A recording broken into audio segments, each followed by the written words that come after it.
Welcome to Unfudge Your Marketing. I am your host, Kristi Mitchell. I'm a marketing strategist and consultant. I work with professional service-based businesses who have relied on referrals and word of mouth to build their business, and they get to a point where they know they need strategic marketing help in order to take their business to that next level. On Unfudge Your Marketing, I have conversations with business owners about their marketing missteps, mishaps, the way that things didn't quite go as they hoped with their marketing, and most importantly, share their lessons learned for all of you to benefit from. Today, I am super excited to welcome Melissa Vanderhoof to the show. So Melissa has a unique background in medicine and health professions. Most recently studied financial therapy. Her empathy, listening skills, and attention to detail lend to her understanding of each client's individual economic and life situations. This is reflected in her personalized financial advice, her ability to customize robust financial plans, and her capacity to deeply listen to each client's story. Melissa holds a BA in Planned Studies from Ithaca College, a BS in Nursing from SCSU, and a graduate certificate in financial therapy from KSU, along with the Series 65 securities license. She is a member of FPA, FTA, AFCPE, and in the local community, Melissa is a board member and chair of the Board Development Committee for the Tompkins County Public Library Foundation. She's a member of the board of directors for the Tompkins County Chamber of Commerce and is a member of the local BNI Summit chapter.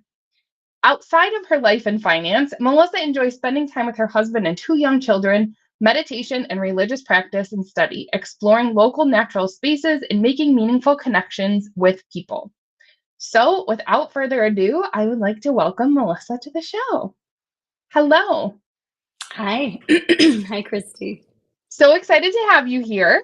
And Thanks I for didn't having me. mention your business name. So you have a family-owned business called Finger Yep. Lakes Wealth Management.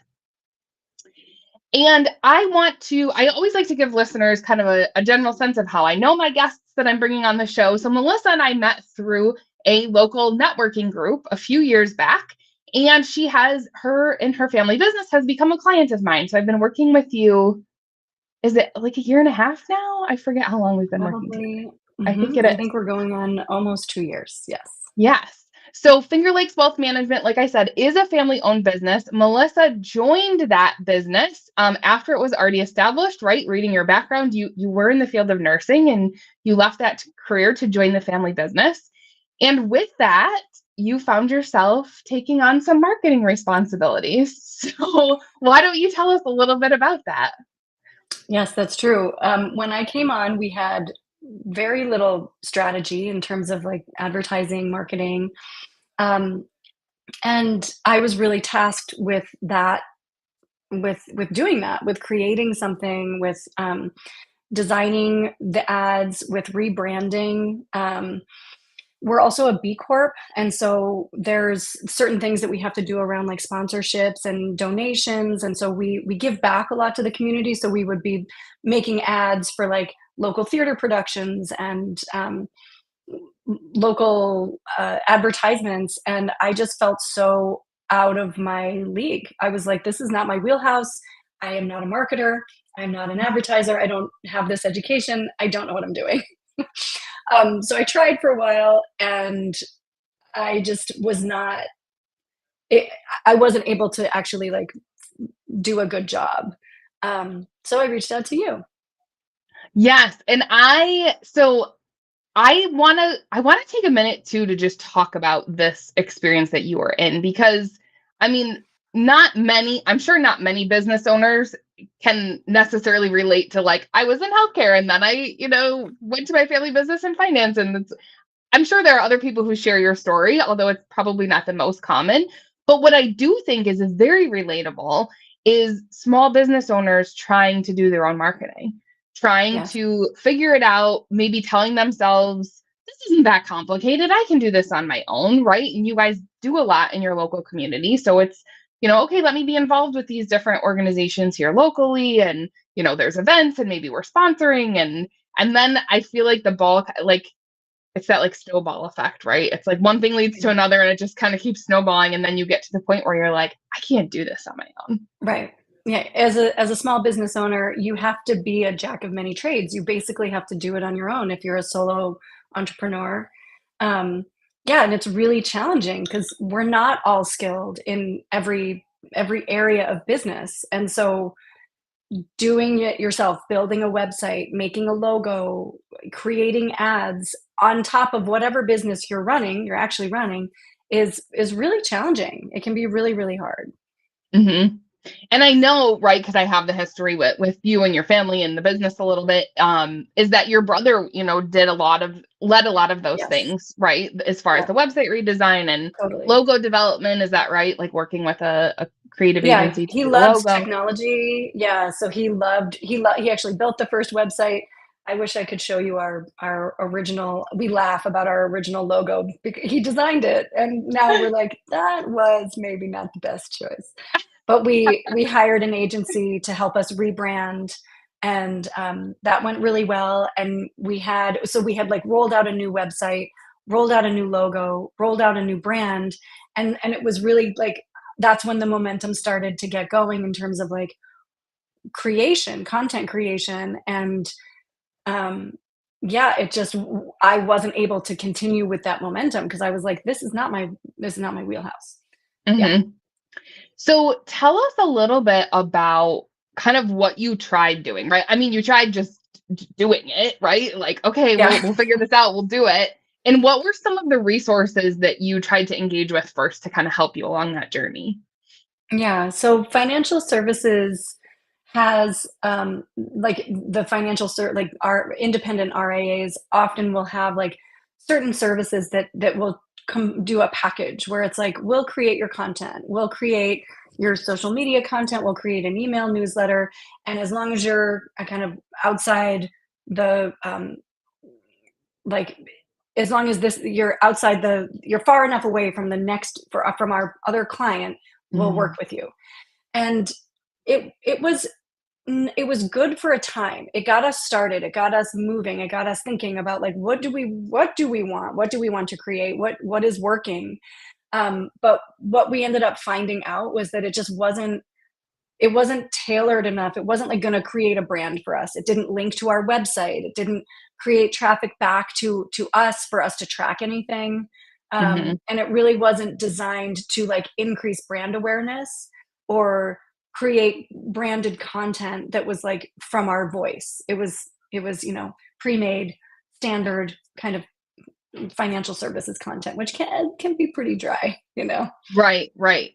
It's interesting because it almost, I don't know, I've been on this like kick of analogies lately. Like it almost reminds me of like how you can order meal kits, right? And it's like it's all the ingredients and the instructions and like, okay, here's your recipe, like go do this.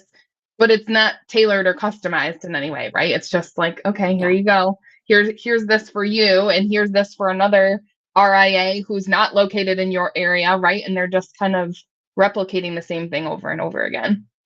Yeah, totally. And there's nothing sustainable about it. There's nothing local about it. There's nothing like, you know, personal and has that like human touch, that like sense of um yeah, like I don't love the food I get from food kits because I'm like, where did this come from? And it's similar Right. to the content that would be created from one of those services. It's like, where is this? Who's writing this? Right, right. And you know what's interesting is, now that I've had some of these episodes, right, and other guests on the show, I do feel like there are definitely a lot of business owners who struggle with that when they go out to get help and they get that help, whether it's from an agency or, one of these resource platforms specific to your industry. There's this nagging feeling like it's just not us. Like it doesn't Yeah. it doesn't speak to our brand, it doesn't feel authentic to us. And it might be the thing you need right at the beginning to kind of get the ball rolling and to give you some resources while you're, figuring it out. But when you get to that point of like it's just really not working. It's not what we need. Yeah. It's time to do something different. So why don't you talk us through kind of what were some of your realizations and figuring out like, okay, we need something else. We need more help. Yeah. Well, it was after working with these services for a period of time and dropping one, picking up another, trying something else, feeling disappointed again, yet again, feeling disappointed. And I was just like racking my brain, like, how can we make this work where I'm not the one creating the content? It felt like that was the only way. It was like either I do it or it doesn't get done how I want it to get done. And so, yeah, so that's when I reached out to you and I was like, hey, maybe this is something that we could do together. Maybe it was like, I was like, who could help me? I need help. I can't do this on my own. I need an expert. I need somebody who knows what they're doing, who's in this field. And I know it wasn't what you did, right? It was actually something that was not in, you weren't offering those services anywhere. It wasn't like advertised on your website, like call me for all your marketing needs. But yeah, but then in reaching out, we built something that actually worked much better for us and that is like Mhm. trackable and we're able to communicate about it. We're able to like look and see how did that perform. Let's try something else. Let's do this. Mhm. Let's lean on these things. Let's build. I mean, the whole walking through the entire beginning of the what do you call it when like the building persona, like the buyer personas and that whole process was like, it's sort of painful. It's like not that comfortable. It's not that much fun for me, but it was so informational to like what it is that we're really trying to accomplish. Yes. Yeah. And actually, so it's kind of interesting. I didn't realize this until just now that you're right. I wasn't offering my services to businesses like yours at the time. And now from that, now I am doing more of like the fractional CMO work. So I guess I owe you a thank you for that. Um, but to walk My our listeners pleasure. through, it's been great for both of us. So Mhm. to walk our listeners through kind of that journey. So originally you reached out, you're like, we need help. Like, I don't know what to do. And so I had a standard kind of process and package that I used where typically I was working with solo business owners. So just, coaches, consultants, those solo business owners who are implementing their own marketing. And I took them through a process. So my process involved, strategic planning, looking at everything that they were currently doing digital marketing wise, right? Their website, social media, email marketing, the data and the content, both kind of figuring out where are the opportunities, how do we make everything cohesive, what's the messaging like, is there consistency, all of those things. It's kind of that, I call it like an audit, analysis, assessment, that kind of realm. And then we move into the content strategy work where we do the buyer personas, right? Digging into who are your, 3 ideal client types that you really want to work with. And then going through that content strategy process to dig in and say, okay, how do we create content that's going to be helpful, relevant, solve problems for these ideal clients for us? What are the content pillars, right? So we have these kind of guide rails as we move forward on those topics we should be talking about, because that's really what's going to differentiate you, right? To your point, that's what's going to make your content different than that generic stuff that's just subscribed to, or prescribed for all of, Yeah. those RIA clients that were using those services before. And so I really took that model for my solo business owners and said, yeah, we could do this for, a wealth management company in the RIA space. So Hmm. just to kind of walk the listeners through kind of that process of what it was like. Not that I'm trying to make this an infomercial about myself and my services. Um, but then it was like, okay, I gave you that plan and I said, okay, here you go. Here's all the work we did. And then you were like, okay, I'm like, great. How am I gonna do anything with this? Like I need help implementing it, because yes, I'm not a marketing consultant. I'm not, then that's not, I don't have, I did, that's not, uh, how am I going to create financial plans and be working with people on their investments and doing all of those other things and be doing that? It was yeah, just like too much for me to like, it was too compartmentalized. yes. Yeah, and to a point that you hit on earlier, Melissa, you knew that you didn't want to be the one creating the Yeah. content. Like you wanted it to speak to your company's brand and be authentic, but you knew you didn't want to do the execution yourself. And so that's where we dug in for kind of phase 2 and said, okay, what does this look like? And I really enjoyed working with you. So I said, all right, I'm game. Like, let's figure this out. And so I brought on, I contract with resources that I need to carry out that marketing plan, and I oversee the implementation for you. And I only do that for a select few clients because it is time consuming. But it's been really enjoyable, I think, to see those plans come to life and to see results. And, to your point, we're always having the conversations of like, what's working well, what's not, how can we make those tweaks? But I'm curious to hear from you, because I've done a ton of talking. What has been What's I mean, I know your experience because we've talked about it over time, but I'm trying to be like objective on the outside. Like, what's Mhm. been your experience going through that process I described? Yeah, it really has felt like there's someone there to hold my hand. Like you're there to like explain every step of the process. This is why we're doing this. This part is maybe going to be a little harder, and so I know what to expect, or you're like, no, keep going. Like we have to keep going.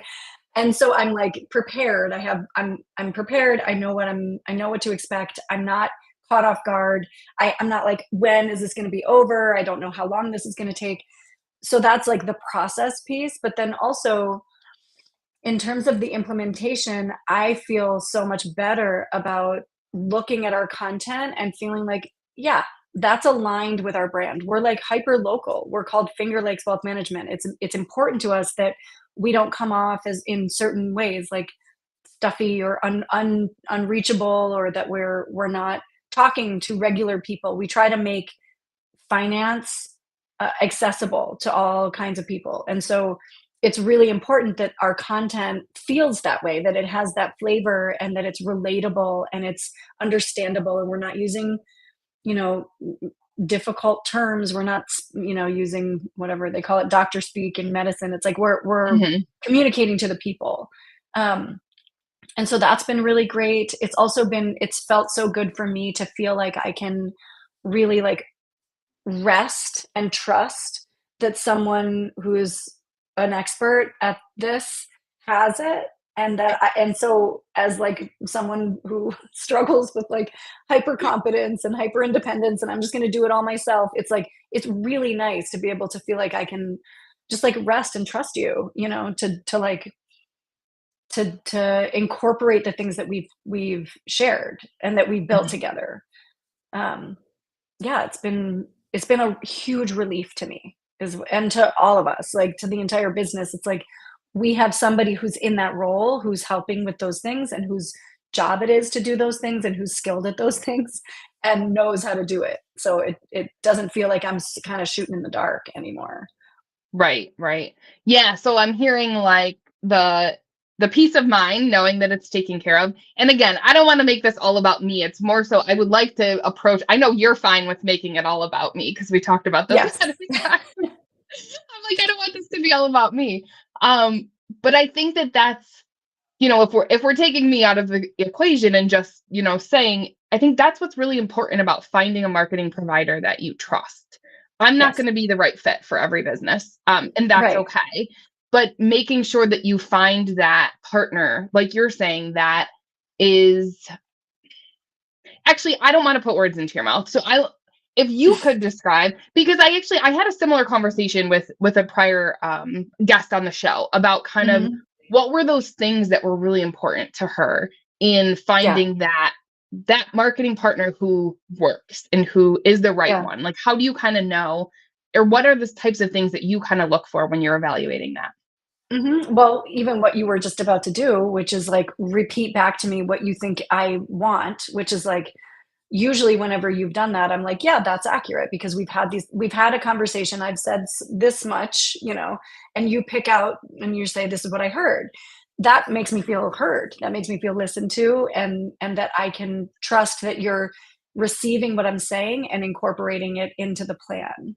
Um, so that I really like to feel like, and if you've sent me something that I'm like, no, we got to go back, let's try something else, and I don't love that, and then that's part of the process too. And like there's like a sort of process of that where I might not be, that might not be totally aligned, or I'm like, oh, I think we should go this way a little bit, or the market's been really kind of crazy, I think we should talk about volatility in some way that's like about you know emotional biases or something like that, and you'll just take it and run. And like that's I feel like it's important to be heard, and that I can give constructive feedback and that is received and not defended against, or some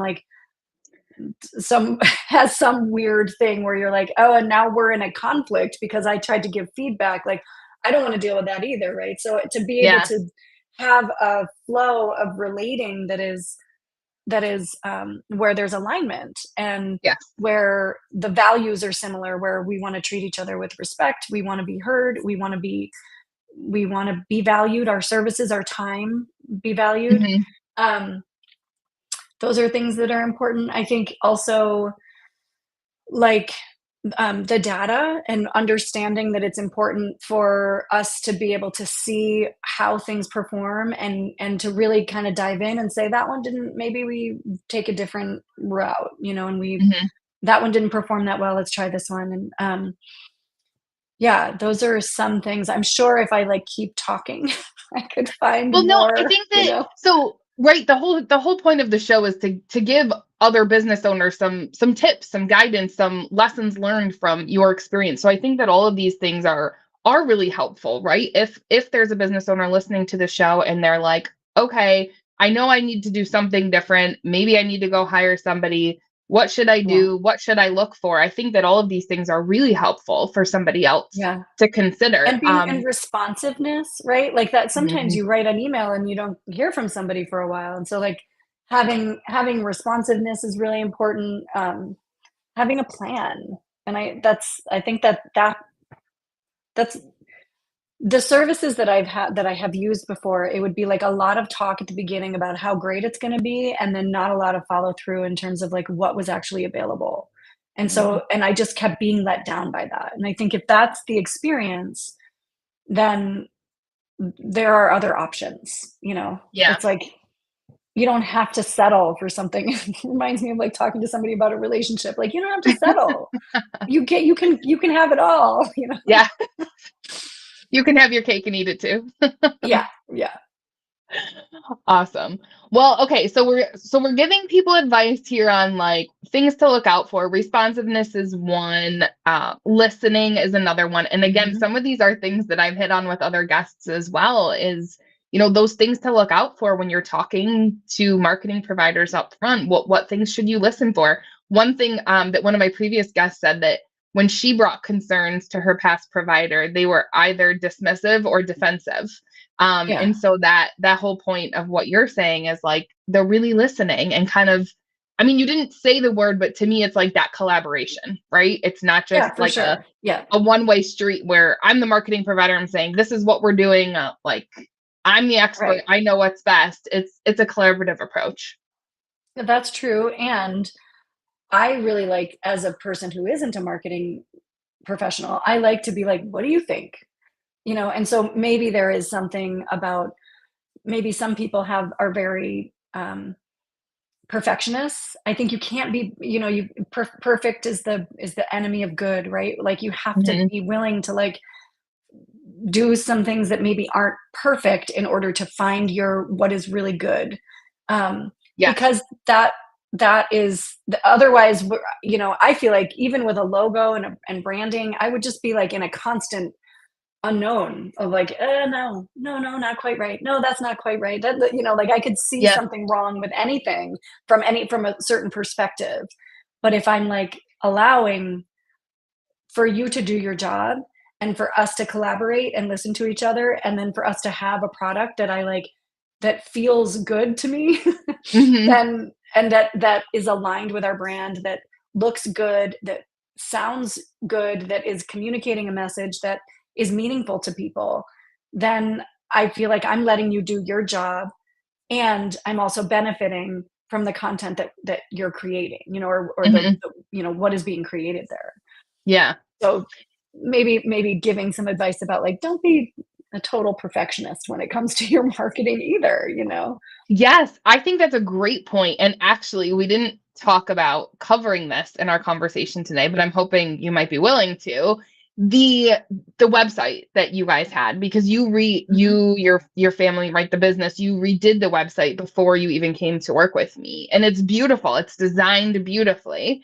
Thank And it you. served you well for a few years, right? I think you've had Yep. that at least 2 or 3 years now. Yeah, I think 2021, so 3 years. Yeah. And now recently, what have our discussions been about? Yeah, so we've been, doing new content creation, like full website copy rehaul, um, and it's so funny because, like, when I go to the website and I'm reading through what we've written and what's there, I'm not unhappy with it, but I don't get that feeling of like, "Yes, I know exactly what is offered here." So we've been working to really clarify in plain language the services we offer, who we are, what we do, how you can get a hold of us, where you can book, like these very basic kind of things that you want from a service provider. Like, I'm Mhm. looking for this, how can I get there? And I had given that a little bit of that feedback when we first started. I was like, I kind of want to see the book, like it's just a book now, like a Yeah. button that just says here now, here's how you sign up, which we did put in there, but it seems a little out of place because the rest of it isn't totally cohesive. So we're working with that, and I'm Yeah. super excited to roll that out. Yeah, definitely. I think that that's just an awesome example for other business owners to think about, right? Where depending on the phase of your business, something works for a while and then Yeah, you look at it again and you're like, well, this could be even better. So how do we make it better? And originally totally. when you and I had that conversation, you came to me, you're like, I think we need to completely redo the whole website. And I was like, well, when we look at it, though, like I said, the design is beautiful. Like I don't think we need to like rebuild the entire thing. I think it's more the Mhm. wording that's on the page. So Yeah. yes, I'm also very excited for the new iteration of the website. Yes. Awesome.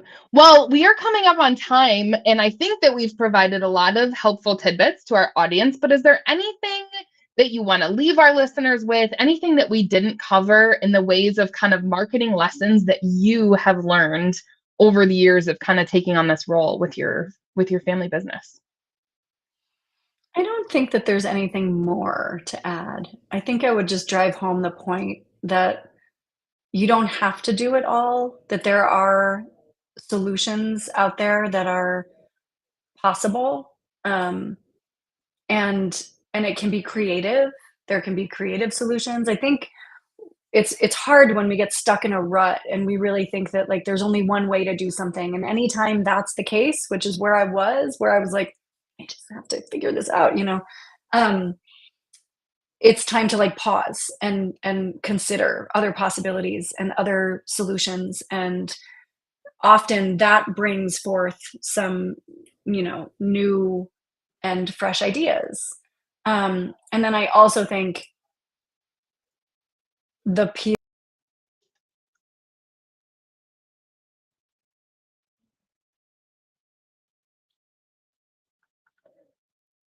Are you there? Oh no, Okay. we were just getting to the good stuff. You were like, and I also think I'm like No, cliffhanger. I was just reiterating like the perfection, the piece Yes, around perfection, and to like let if you are going to work with a marketer and someone who is like a CMO, is that what you call it? fractional CMO. Yeah, Fractional CMO, to let them do their job. And I think that that's like, a hard thing for solo entrepreneurs and small business owners who are used to doing everything on their own. When you hire someone whose role it is to help you, then let them help you. um, it's not as all of the easy as it fractional sounds. CMOs are cheering right now. Awesome. Well, Yeah. thank you so much, Melissa. I really, really appreciate your time. You coming on the show and sharing your experience and your, lessons learned. Like I said, I think we left our listeners with a lot to consider. So thank you so much for Thanks, coming on. Christy. All right, Yeah. take Thank care. you so